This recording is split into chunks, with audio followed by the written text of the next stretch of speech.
बिस्मिल्लाहिर्रहमानिर्रहीम। अस्सलाम वालेकुम रहमतुल्लाहि व बरकातुहू। यही उसका ज़माना है, वो इसी ज़माने में पैदा होगा या पैदा हो चुका है। उसका नाम मोहम्मद होगा। उसकी वालदा का इंतकाल हो जाएगा। उसके दादा और चचा उसकी परवरिश करेंगे। हम भी उसके आरज़ूमंद रहे कि वो बच्चा हमारे यहाँ पैदा हो।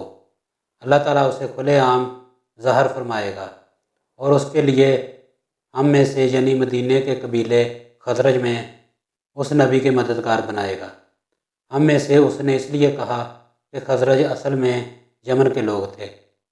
उनके ज़रिए उस नबी के ख़ानदान और कबीले वालों को इज़्ज़त हासिल होगी और उनके ज़रिए उसके दुश्मनों को ज़िल्लत मिलेगी और उनके ज़रिए वो तमाम लोगों से मुकाबला करेगा और उनके ज़रिए ज़मीन के अहम इलाके फ़तह हो जाएंगे। वो नबी रहमान की इबादत करेगा, शैतान को धमकाएगा, आतिशकदों को ठंडा करेगा यानी आग के पुजारियों को मिटाएगा, बुतों को तोड़ डालेगा। उसकी हर बात आखिरी फरमान होगी।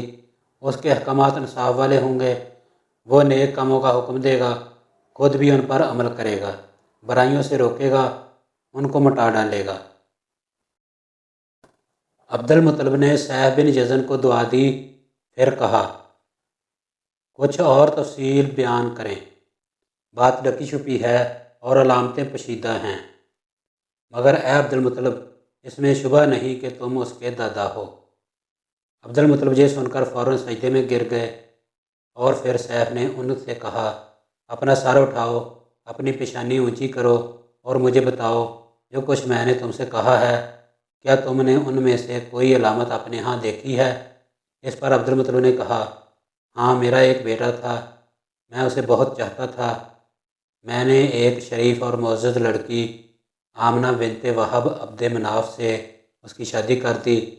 वो मेरी कौम के इंतहाई बाइज़्ज़त ख़ानदान से थी। उससे मेरे बेटे के यहाँ एक लड़का पैदा हुआ। मैंने उसका नाम मोहम्मद रखा। इस बच्चे का बाप और माँ दोनों फौत हो चुके हैं। अब मैं और इसका चचा अबू तालिब इसकी देखभाल करते हैं। अब सैफ ने उनसे कहा, मैंने तुम्हें जो कुछ बताया है वो वाक़या इसी तरह है। अब तुम अपने पोते की हिफाजत करो, उसे यहूदियों से बचाए रखो, इसलिए कि वो इसके दुश्मन हैं। ये और बात है कि अल्लाह ताला हरगज़ उन लोगों को इन पर काबू नहीं पाने देगा। और मैंने जो कुछ आपको बताया है इसका अपने कबीले वालों से ज़िक्र ना करना। मुझे डर है कि इन बातों की वजह से इन लोगों में हसद और जलन ना पैदा हो जाए। ये लोग सोच सकते हैं ये इज़्ज़त और बुलंदी आखिर इन्हें क्यों मिलने वाली है। ये लोग उनके रास्ते में रुकावटें खड़ी करेंगे। अगर ये लोग इस वक्त तक ज़िंदा ना रहे तो इनकी औलादें ये काम करेंगी। अगर मुझे ये मालूम ना होता कि इस नबी के ज़हूर से पहले ही मौत मुझे आ लेगी तो मैं अपने ऊँटों और काफ़िले के साथ रवाना होता और उनकी सल्तनत के मरकज़ यसरब पहुँचता, क्योंकि मैं इस किताब में ये बात पाता हूँ कि शहर यसरब उनकी सल्तनत का मरकज़ होगा,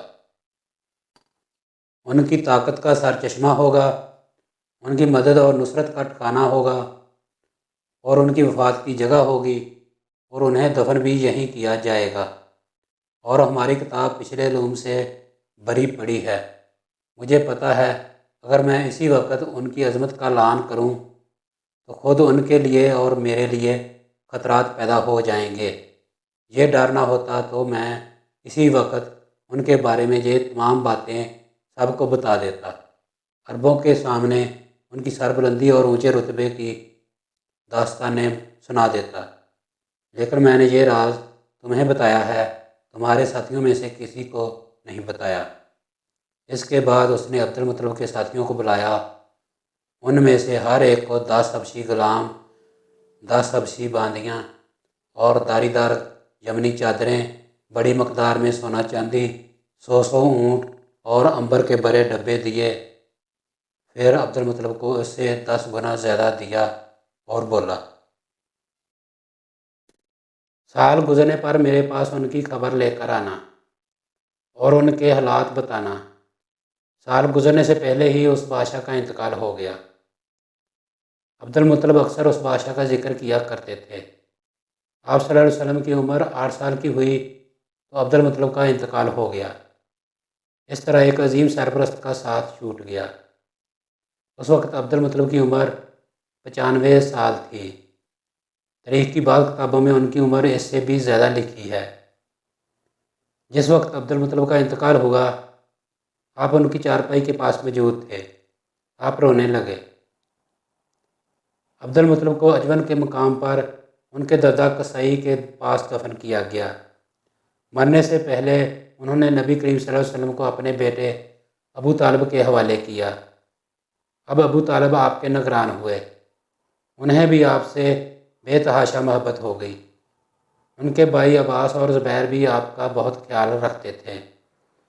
پھر زبیر بھی انتقال کر گئے تو آپ کی نگرانی آپ کے چچا ابو طالب ہی کرتے رہے۔ انہیں بھی نبی کریم صلی اللہ علیہ وسلم سے بہت محبت تھی۔ جب انہوں نے آپ کی برکات دیکھی، معجزے دیکھے، تو ان کی محبت میں اور اضافہ ہو گیا۔ یہ مالی اعتبار سے کمزور تھے۔ 2 وقت سارے گھرانے کو پیٹ بھر کر کھانا نہیں ملتا تھا، لیکن جب نبی کریم صلی اللہ علیہ وسلم ان کے ساتھ کھانا کھاتے تو تھوڑا کھانا بھی ان سب کے لیے کافی ہو جاتا، سب کے پیٹ بھر جاتے۔ اسی لیے جب دوپہر یا رات کے کھانے کا وقت ہوتا تو اور سب دسترخوان پر بیٹھتے تو ابو طالب ان سے کہتے، ابھی کھانا شروع نہ کرو، میرا بیٹا آ جائے پھر شروع کرنا۔ پھر آپ تشریف لے آتے اور ان کے ساتھ بیٹھ جاتے۔ آپ کی برکت اس طرح ظاہر ہوتی کہ سب کے سب سیر ہونے کے بعد بھی کھانا بچ جاتا۔ اگر دودھ ہوتا تو پہلے نبی کریم صلی اللہ علیہ وسلم کو پینے کے لیے دیا جاتا، پھر ابو طالب کے بیٹے پیتے، یہاں تک کہ ایک ہی پیالے سے سب کے سب دودھ پی لیتے۔ خوب سیر ہو جاتے اور دودھ پھر بھی بچ جاتا۔ ابو طالب کے لیے ایک تکیہ رکھا رہتا تھا، وہ اس سے ٹیک لگا کر بیٹھتے تھے۔ رسول اللہ صلی اللہ علیہ وسلم تشریف لاتے تو آ کر سیدھے اس تکیے کے ساتھ بیٹھ جاتے۔ یہ دیکھ کر ابو طالب کہتے، میرے بیٹے کو اپنے بلند مرتبے کا احساس ہے۔ ایک بار مکہ میں قحط پڑ گیا، بارش بالکل نہ ہوئی۔ لوگ ایک دوسرے سے کہتے تھے، لات اور عزی سے بارش کی دعا کرو۔ کچھ کہتے تھے تیسرے بڑے بت منات پر بھروسہ کرو۔ اسی دوران ایک بوڑھے نے کہا، تم حق اور سچائی سے بھاگ رہے ہو، تم میں ابراہیم علیہ السلام اور اسماعیل علیہ السلام کی نشانی موجود ہے، تم اسے چھوڑ کر غلط راستے پر کیوں جا رہے ہو؟ اس پر لوگوں نے اس سے کہا، کیا آپ کی مراد ابو طالب سے ہے؟ انہوں نے جواب میں کہا، ہاں، میں یہی کہنا چاہتا ہوں۔ اب سب لوگ ابو طالب کے گھر کی طرف چلے۔ وہاں پہنچ کر انہوں نے دروازے پر دستک دی تو ایک خوبصورت آدمی باہر آیا۔ سب لوگ اس کی طرف بڑھے اور بولے، اے ابو طالب، وادی میں قحط پڑا ہے، بچے بھوکے مار رہے ہیں، اس لیے آؤ اور ہمارے لیے بارش کی دعا کرو۔ چنانچہ ابو طالب باہر آئے۔ ان کے ساتھ رسول اللہ صلی اللہ علیہ وسلم بھی تھے۔ آپ ایسے لگ رہے تھے جیسے اندھیرے میں سورج نکل آیا ہو۔ ابو طالب کے ساتھ اور بھی بچے تھے، لیکن انہوں نے آپ ہی کا بازو پکڑا ہوا تھا۔ اس کے بعد ابو طالب نے آپ کی انگلی پکڑ کر کعبے کا طواف کیا۔ یہ طواف کر رہے تھے اور دوسرے لوگ آسمان کی طرف نظر اٹھا اٹھا کر دیکھ رہے تھے۔ یہاں بادل کا ایک ٹکڑا بھی نہیں تھا، لیکن پھر اچانک ہر طرف سے بادل آنے لگے۔ اس قدر زوردار بارش ہوئی کہ شہر اور جنگل سیراب ہو گئے۔